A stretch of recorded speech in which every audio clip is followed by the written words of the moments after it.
arma virumque cano Troiae qui primus aboris. Italia fato profugus lavinia juvenit, litora multum ille terris iactatus et alto. Salut, t'es Amiki, ici Faute Fausse. Et aujourd'hui, on se retrouve pour une nouvelle série qui sortira au cours des 3 prochains mois. Je vous y raconterai l'histoire des premiers empereurs de Rome. Ma source principale est la vie des 12 Césars de Suétone. Je vous avertis d'avance, Suétone, c'est un peu une commère.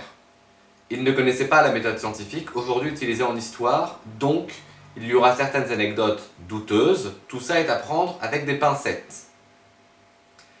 Mais c'est quand même rigolo, donc lançons-nous. On va commencer avec le premier César, qui, contrairement à ce que je vous ai dit juste avant, n'a jamais été empereur. Caius Iulius Caesar, francisé en Jules César. Bon, on a perdu le début du livre de Suétone, donc je ne vais pas pouvoir vous raconter l'enfance de César. Mais je peux vous dire qu'il est issu de la gens Iulia, une des familles patriciennes les plus anciennes de Rome, et qu'il naît vers à peu près 100 avant notre ère. Son père, prêtre de Jupiter, meurt alors qu'il a 16 ans. César grandit dans le contexte des guerres civiles, opposant les optimates aux populares pour qui il prend parti. Il commence sa carrière politique en Asie, envoyé par le Sénat chercher une flotte auprès du roi Nicomède. Ici naît une rumeur qui le suivra longtemps. On raconte qu'il aurait été séduit par le roi et, honte absolue pour un citoyen romain, aurait été pénétré lors de rapports homosexuels. Ici Faune Fausse du futur, et je me suis rendu compte qu'il vous manquait peut-être un petit peu de contexte pour comprendre cette anecdote. L'homosexualité n'est pas en elle-même mal vue dans la société romaine.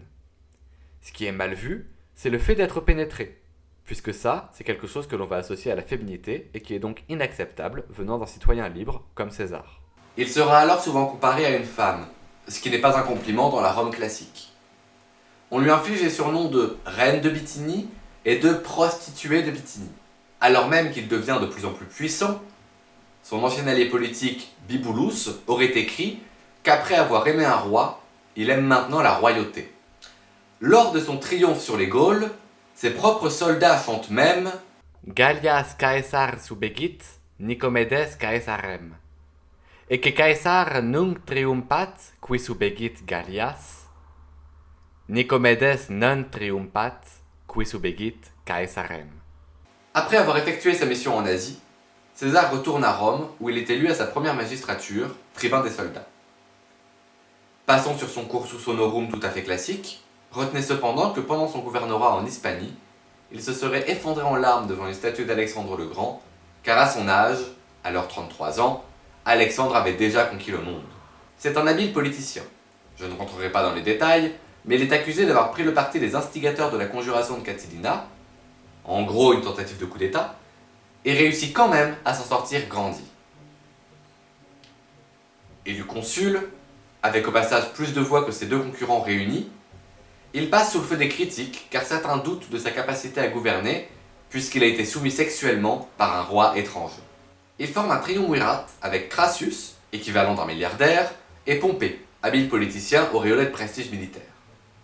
Justement, du prestige militaire et de l'argent, César en manque. Alors, quand après son consulat de 59, il se fait nommer proconsul en Gaule cisalpine, il en profite pour conquérir toutes les Gaules. Les guerres des Gaules prennent fin en 50, et César est ultra populaire. Alors, il veut se représenter au consulat, mais les optimates suivant Pompée, qu'il trahit entre-temps, cherchent à l'en empêcher. Les guerres des Gaules finies, les légions de César lui sont extrêmement fidèles. Il commence à faire vraiment peur au Sénat qui lui demande alors de venir à Rome en abandonnant ses légions. Il sait que s'il obéit, il risque d'être condamné car il a agi sans ordre en Gaule. Alors, le 11 janvier 49, il est face au Rubicon, le fleuve que les légions n'ont pas le droit de franchir. S'il avance, c'est la guerre civile. Etiam nunc regredi possumus. Quod si ponticulum transerimus, omnia armis agenda erunt. Eatur, quod eorum ostenta, et inimicorum iniquitas vocat. Iacta alea est. Le Sénat fuit Rome. César prend le contrôle de l'Italie, et part en Espagne défaire les armées de Pompée, laissées à l'abandon par ce dernier qui part en Grèce avec une partie du Sénat.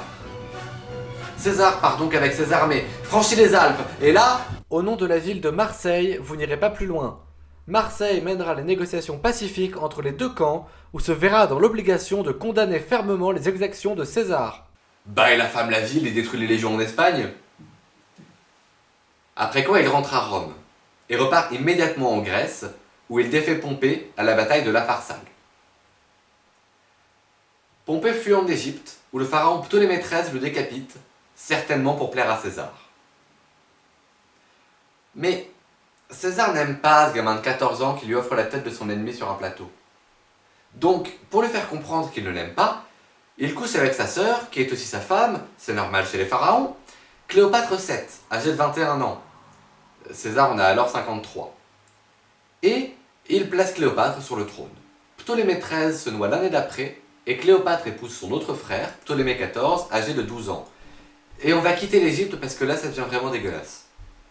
Cléopâtre rentre à Rome avec César, après que celui-ci ait écrasé quelques contestataires en Asie mineure, en Espagne et en Afrique. Il écrase d'ailleurs le roi Mithridate du Pont en 5 jours et 4 heures, et organise 5 triomphes absolument monumentaux en 46. Pendant son triomphe des Gaules, ses soldats chantent Urbani servate uxores, moecum caluum aducimus, aurum in Gallia futuisti, hic subsistimutum. Car oui, César n'a pas fricoté qu'avec Nicomède. Il était dit par l'orateur Curion qu'il était le mari de toutes les femmes et la femme de tous les maris.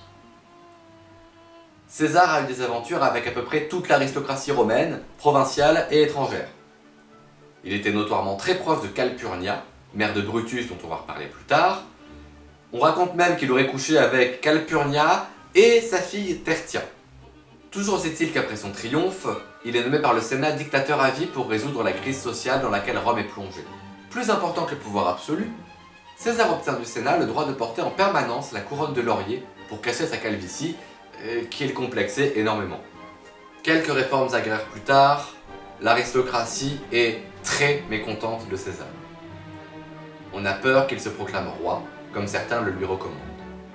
Les mauvais présages se multiplient au-dessus de la tête de César. Et le 15 mars 44, alors qu'il se rend au Sénat, il est pris à partie par un groupe de conjurés, duquel fait partie Brutus. Il l'assassine de 23 coups de poignard. Et César serait mort en prononçant en grec « Et toi aussi, mon fils, kai su teknon ». J'en profite pour faire une parenthèse sur la langue des élites. Que César ait exprimé son dernier souffle en grec semble plausible. Dans la mesure où l'aristocratie romaine est souvent bilingue et apprend le grec, langue de l'art et des sciences, avant le latin. Mais dire que César meurt en grec, c'est aussi une façon d'alimenter sa légende, dans un monde où le grec est à ce point une langue de prestige. Fin de parenthèse. Certains racontent que César avait connaissance du complot, mais avait accepté de mourir. Son testament nomme comme successeur son petit-neveu Octave, alors inconnu du monde politique. Il a droit à des funérailles somptueuses, et une comète que l'on prend pour son âme en pleine ascension traverse le ciel de Rome. Il est divinisé, et tous les empereurs qui le suivent se feront appeler César. Et je ne parle pas que des Romains. Kaiser et Tsar sont des déformations du mot Caesar. Si vous voulez en savoir plus, je vous recommande chaudement la lecture des commentaires de César sur la guerre des Gaules et sur la guerre civile, ainsi que, évidemment, la vie des 12 Césars de Suétone, avec beaucoup d'esprit critique pour les 3 sources. Encore une fois, c'est évident. En attendant, on se retrouve la semaine prochaine pour parler de ce jeune garçon prometteur voué à succéder à César et à planter les graines d'un empire millénaire. Octave, ou, comme il se fait appeler après son avènement, Auguste, celui dont la parole est sacrée. Arcebat longe latio multosque per annos, errabant actifatis Marionia circo, tantae modis erat Romana convergente.